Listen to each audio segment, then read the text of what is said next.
Assalamualaikum warahmatullahi wabarakatuh. Perkenalkan, nama saya Muhammad Aidil dari kelas 6B Teknik Informatika dengan NPM 23351035. Di sini saya akan melanjutkan membaca materi di chapter 8 dengan judul Networking dan API Talking to the Cloud. Masuk ke materi yang pertama yaitu Asynchronous JavaScript Waiting for the Pizza. Di dunia pemrograman ada dua cara untuk mengeksekusi perintah. Sinkronus secara sinkron dan asinkronus secara asinkron. Secara default, JavaScript adalah bahasa yang sinkron dan single thread. Artinya ia hanya bisa melakukan satu hal dalam satu waktu, seperti kasir di minimarket yang melayani pelanggan satu persatu. Jika kasir tersebut memasak mie instan untuk satu pelanggan dan menunggu 3 menit sampai matang sebelum melayani pengemudi, antrian akan mengular panjang dan semua akan parah. Dalam konteks aplikasi, ini disebut UI freeze atau aplikasi macet total saat sedang mengambil data dari server. Layar tidak bisa disentuh, animasi berhenti, dan pengguna mengira aplikasi rusak. Ini mengapa operasi yang memakan waktu lama seperti mengambil data dari internet harus dilakukan secara asinkron. Asynchronous JavaScript bekerja seperti memesan pizza di restoran. Kamu main thread, didatang di kasir memesan pizza, mendapat nomor antrian kronis, dan kemudian kamu duduk ngobrol atau main HP sambil menunggu pizza itu dipanggang di dapur atau server. Kamu tidak berdiri menggantung di depan kasir sampai pizza matang. Ketika pizza selesai, pelayan akan memanggil nomor antrianmu, promise resolved, dan mengantar pizza tersebut ke mejamu. Mekanisme dapur terpisah ini memungkinkan aplikasi React Native untuk tetap responsif melayani interaksi pengguna seperti scroll atau tab seperti sementara proses pengambilan data yang berat sangat berlangsung di latar belakang.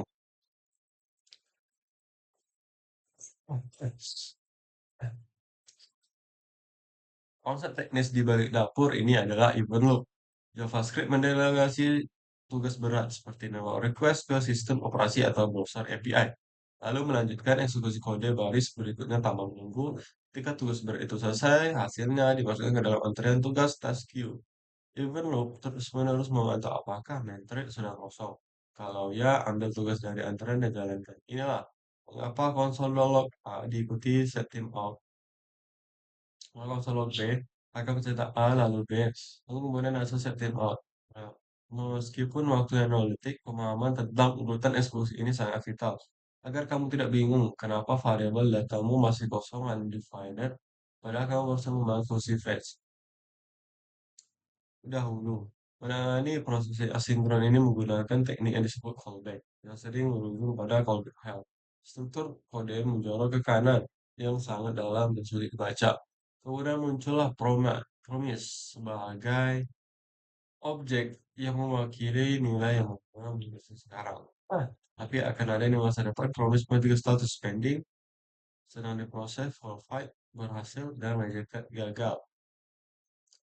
Ini jauh lebih rapi, tapi membutuhkan rantai den dan catch yang sekadang akan membuka pemrograman.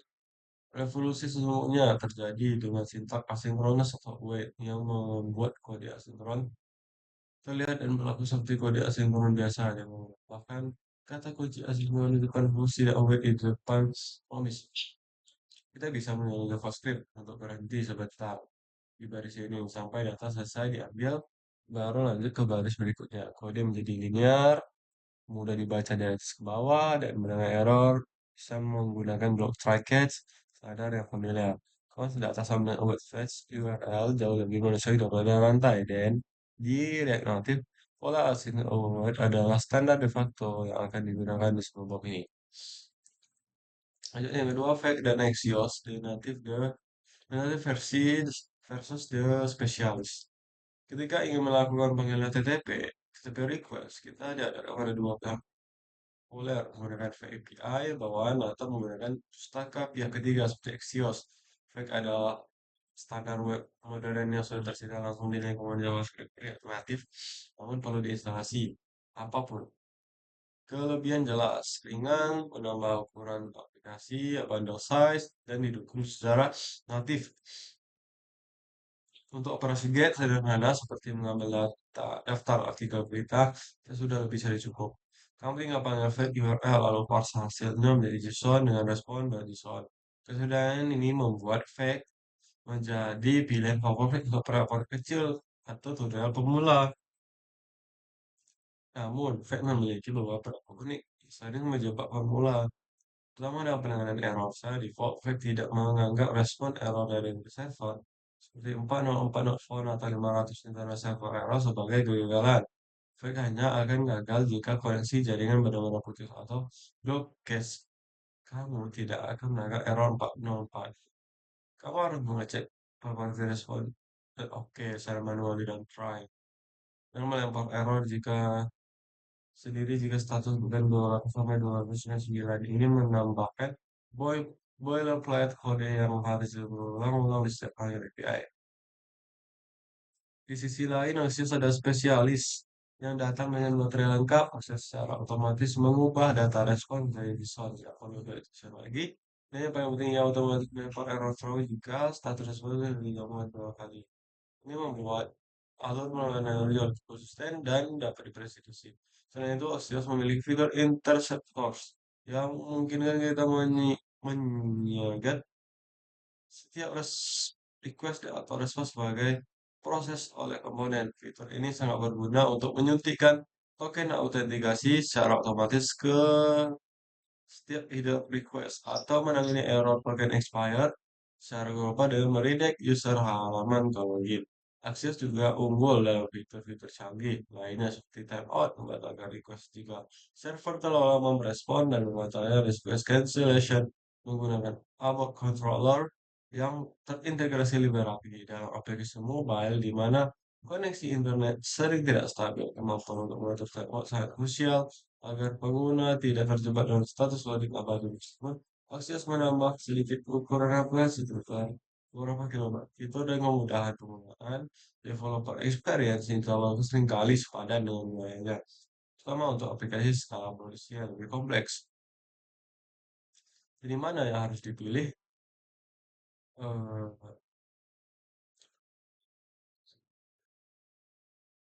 Lanjut ke materi yang ketiga, side effect. Use effect, the synchronization portal. Komponen React pada dasarnya adalah fungsi murni pure function yang tugasnya adalah mengubah data, props, atau state menjadi tampilan UI. Namun, mengambil data dari server adalah operasi kotor yang disebut dengan side effect atau efek samping karena ia berinteraksi dengan dunia luar dan tidak sinkron dengan siklus render React. Kita tidak boleh naruh kode langsung di dalam komponen utama karena itu akan memicu request berulang setiap kali mengidentifikasi saat komponen dirender ulang. Untuk menandai operasi berbahaya ini dengan aman, Rake menyediakan hook khusus bernama Use Effect. Use Effect bertindak sebagai portal yang memungkinkan kita menyingkronkan komponen kita dengan sistem eksternal seperti API server. Hook ini menerima dua argumen sebuah fungsi efek tempat kita menaruh kode efek dan sebuah array dependency. Array dependency ini adalah kunci sakti yang memberitahu React kapan efek tersebut harus dijalankan. Jika kita memberikan array kosong, itu berarti jalan efek ini hanya satu kali. Saat komponen K pertama kali muncul atau di mount, ini adalah pola standar untuk mengambil data awal halaman mirip dengan komponen di mode di React klasik zaman dulu. Namun, array dependency harus menjadi sumber bug paling umum bagi pemula, terutama yang menyebabkan infinite loop. Jika kamu lupa menyertakan array dependency, terus use effect tanpa kurung siku, efek akan dijalankan setiap kali komponen di-render. Dan karena biasanya setelah efek data kita memanggil si state, state berubah, memicu render ulang, memicu efek lagi, state lagi, render ulang lagi, dan seterusnya sampai server meledak atau kuota API habis. Selalu pastikan kamu memberi array dependensi dan isi array tersebut dengan variabel yang benar-benar mencukupi berupa data, misalnya user ID jika kamu ingin mengambil data ulang saat ID user berubah. Tantangan lain menggunakan use effect untuk data fetching adalah masalah array conditional. Bayangkan dengan dia menggunakan tombol profil A dengan kecuali memberi tombol B request untuk A terus untuk bisa kirim karena kondisi jaringan tidak menentu bisa jadi respon B menyebabkan Kemudian respon A bahwa katanya UI menampilkan profil B, tapi tiba-tiba ditimbang oleh profil A yang lambat. UI menampilkan profil B, tapi datanya profil A. Untuk mengatasi ini kita perlu gunakan fitur clean up function di use effect untuk membatasi request sebelum jika komponen sudah berubah atau di mode unmode memastikan hanya data dari request terakhir yang relevan dan ditampilkan. Selain itu, karena fungsi di dalam use effect tidak boleh berupa fungsi asinkron secara langsung karena use effect mengharapkan itu berupa fungsi enak bukan promise. Kita harus menggunakan tag kecil yang mendefinisikan fungsi asinkronus habis dalam use effect. Lalu memanggilnya segera. Pola use effect kondisi fix sama dengan asinkronus data akan sering kamu lihat dan terus meskipun terlihat agak bertele-tele ini adalah react cara yang menjaga stable fokusnya. Kesimpulan, Yosifik ada jembatan vital antara UI yang sederhana dan data yang sinkron. Menggunakannya dengan data benar membutuhkan pemahaman mengenai siklus hidup komponen dan referensi variabel. Jangan takut melakukan kesalahan di awal. Definite loop adalah ritus perayaan bagi setiap proyek yang penting adalah mendiagnosis setiap reguler dan memperbaiki dengan mengatur frekuensi yang tepat. Selanjutnya itu materi tentang yang keempat, server state management atau enter dan stack query. Saat aplikasimu berkembang dari proyek latihan menjadi proyek nyata, kamu akan menyadari bahwa menyimpan data server dalam stack lokal memiliki banyak keterbatasan. Data server memiliki sifat yang unik. Ia disimpan di tempat yang jauh, yang tidak dikontrol. Ia butuh protokol asinkron untuk mengambil dan memperbaruinya, dan yang paling penting, ia menjadi kedaluarsa atau scale.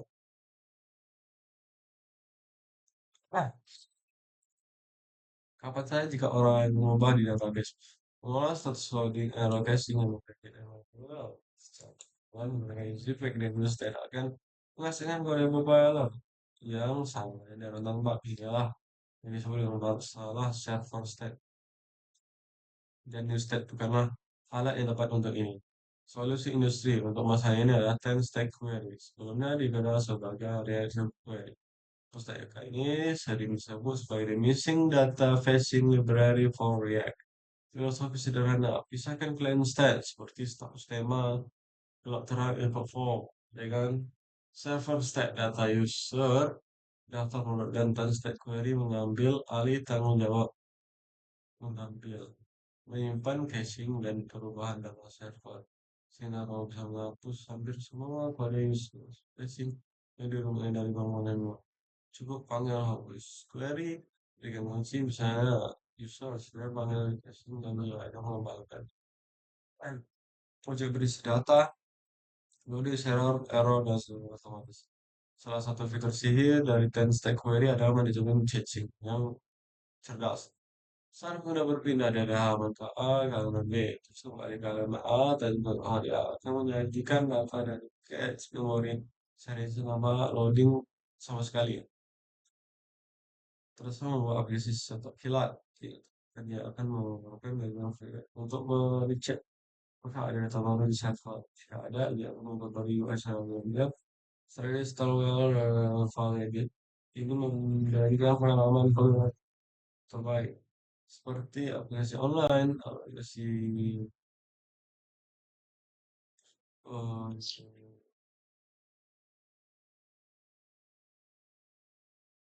aplikasi sebenarnya well, setidaknya harus muncul. Fitur lain adalah Windows Focus Switching. Saya pengguna mendengar saya untuk membahas PA, lalu mulai lagi atas query, secara otomatis mendeteksi bahwa aplikasi menjadi aktif kembali dan memicu pengambilan data ulang. Ini memastikan pengguna selalu melihat data terbaru tanpa harus menekan tombol refresh manual. Bayangkan aplikasi saham atau skor bola. Fitur ini memastikan harga atau skor selalu refresh begitu pengguna melirik layar kembali. Semua kecerdasan ini dapat dilakukan secara gratis hanya dengan konfigurasi default. Terus query juga menangani masalah de- deduplication. Dan jika kamu memiliki pemberian layar yang sama, untuk data profil atau menyatukan ketiga permintaan tersebut. Jadi setelah request jaringan, ini saja menghemat bandwidth, mengacu beban server tanpa persaingan ketika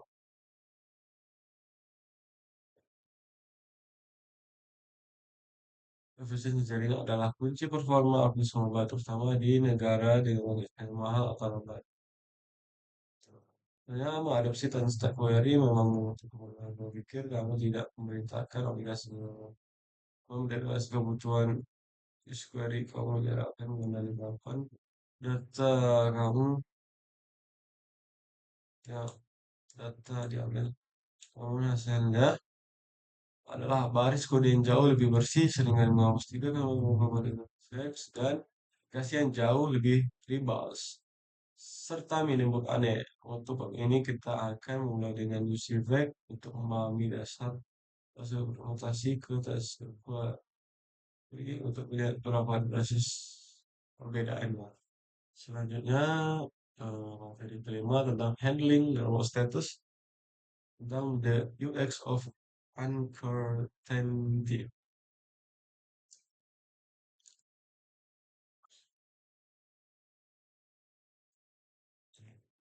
Berbeda dengan aplikasi yang berjalan di server lokal.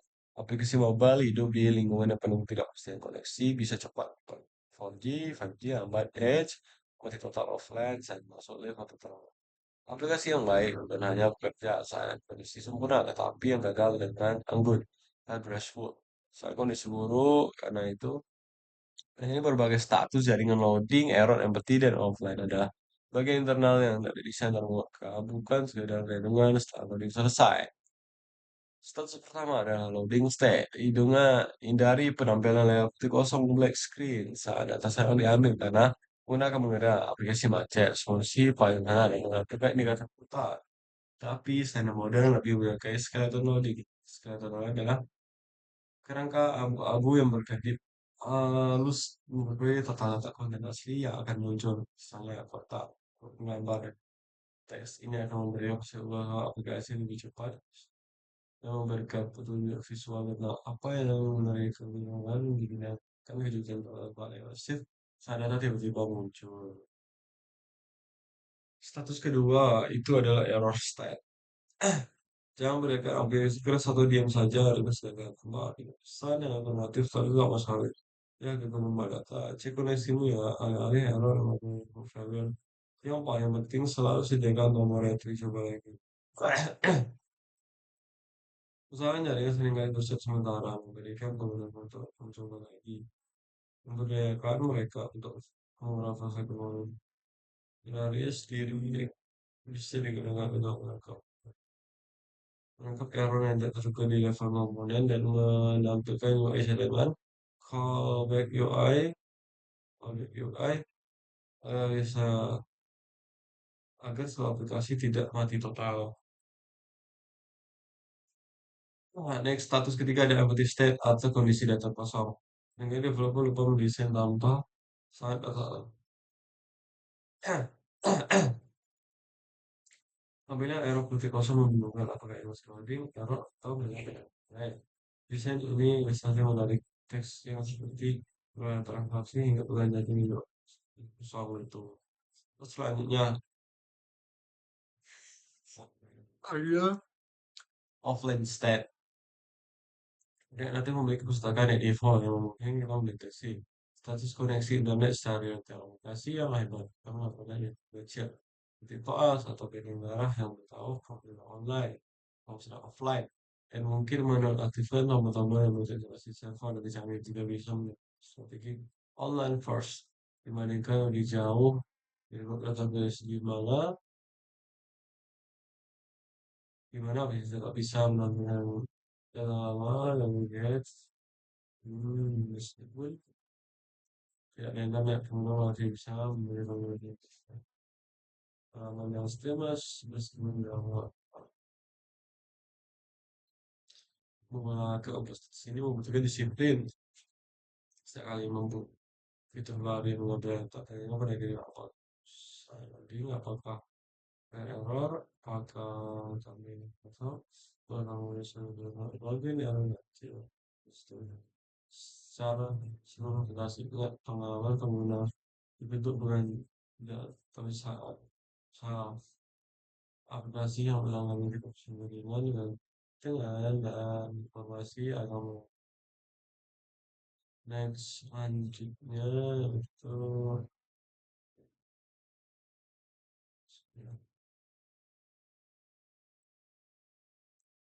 next lanjut di yang keenam.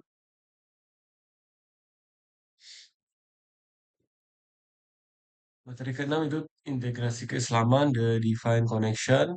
Yang pertama ada API request dan maksud doa. Dalam coding, kita mengirim request permintaan ke server dan mengulas sebuah jawaban. Itu tidak bisa memaksa server menjawab ketika kita harus menunggu await. Dalam Islam, ini ada analogi dari doa, manusia adalah klien yang sepenuhnya berdoa. Dan Allah adalah server, makanya Allah yang membuka segala data dan ada. Dalam Quran surah Al-Baqarah ayat 186 dan berbunyi dan apabila hambaku bertanya tentang aku maka jawablah saya aku adalah dekat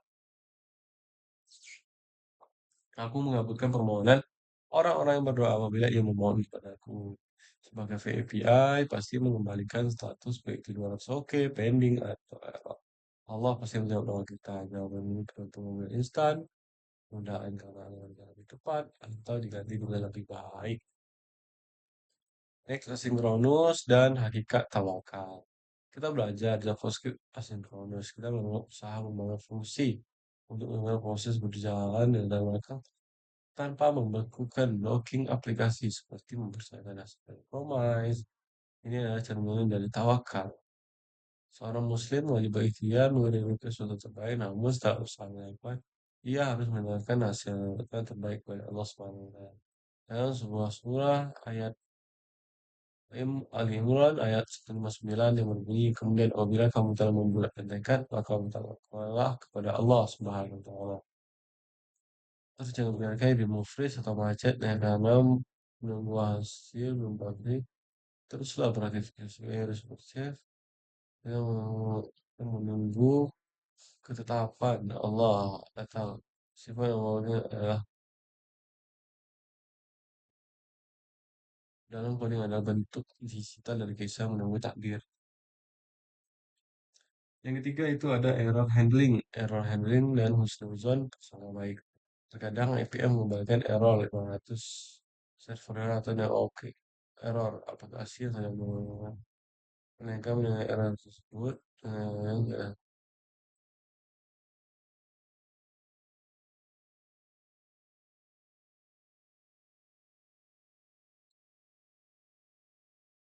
sikap ini mengajarkan kita tentang husnuzon bersama baik saat menghadapi kegagalan.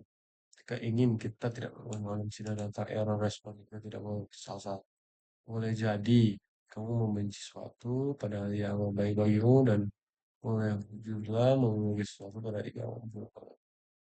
Selanjutnya itu ada rangkuman yang dimana yang pertama sebenarnya JavaScript yang membangun kasir.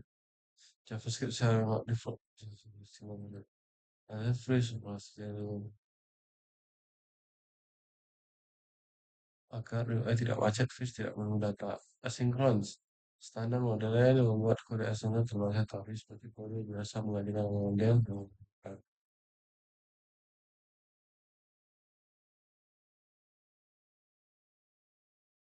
Yang kedua itu ada fix Asias bawaan versus spesialis. Dua alat utama untuk memanggil API, fix API, ringan, gratis, dan bawaan natif. Jadi sedangkan Excel misalkan, kau otomatis bisa pilihan terbentuk aplikasi skala produksi. Yang ketiga, USB Civic, portas sinkronisasi itu mau untuk melakukan setting pembelajaran. Indonesia Rai, kunci sakti yang menjaga fungsi tanpa arwah ini aplikasi yang ada terus resolution hati-hati request yang melakukan pada data dengan dari request yang relevan. Yang keempat, server state manager maintenance state query di Google State efek manual dan untuk data server yang konteks. Terakhir, pada server state bisa data yang transform dengan data server state query dan bisa manual menggunakan bisa menggunakan efek konkret. Itu sih saya mau bahas handling. Oke, yang kelima handling dengan status UX development. Aplikasi mobile hidup di lingkungan internet empat status yang diangkat seperti status loading, error, FTP, dan offline. File graceful, aplikasi yang baik yang tidak pernah error, tapi akan mengenai error dengan sopan dan informatif. Selanjutnya ini ada evaluasi kompetensi yang akan saya jawab dan nanti link-nya akan saya kasih di deskripsi YouTube. Oke, nah selanjutnya di bab 9 nanti saya lanjutkan. Mungkin cukup sekian pembacaan buku chapter 8 saya. Lebih dan kurang saya mohon maaf. Wabillahi taufiq walhidayah. Wassalamualaikum warahmatullahi wabarakatuh.